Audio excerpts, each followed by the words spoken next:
Part of what happened in our politics, and part of what shifted from when Bob was young and he was seeing a genuine community. There were still class divisions in your small town.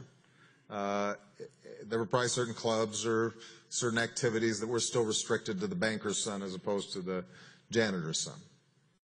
More integrated. Part of what's happened is that elites in a very mobile, globalized world are able to live together away from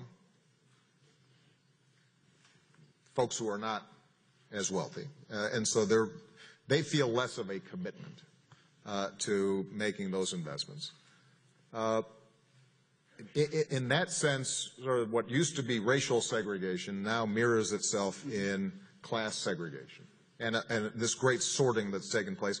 And that creates its own politics, right? I mean, there's some communities where I don't know, not only do I not know poor people, I don't even know people who have trouble paying the bills at the end of the month.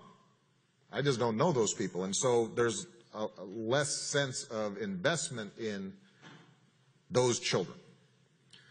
So that's part of what's happened. But part of it has also been, there's always been a strain in American politics where you've got the middle class and the question's been, who are you mad at if you're struggling?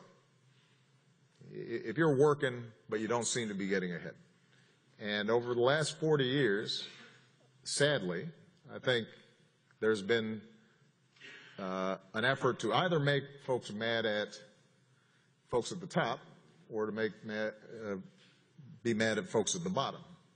And I think the effort to suggest that the poor are sponges, leeches, don't want to work, are lazy, are undeserving, got traction.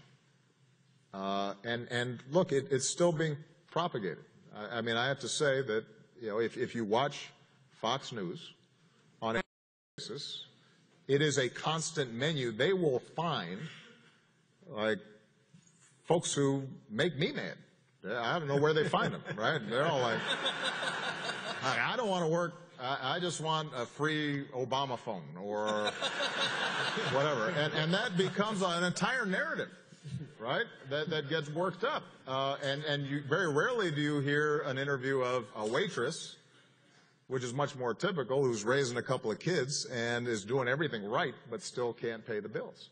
And so if we're going to change how John Boehner and Mitch McConnell think, we're going to have to change how our body politic thinks, which means we're going to have to change how the media reports on these issues and how people's impressions of what it's like to struggle in this economy looks like and how budgets connect to that. And it's a hard process because that requires a much broader conversation than typically we have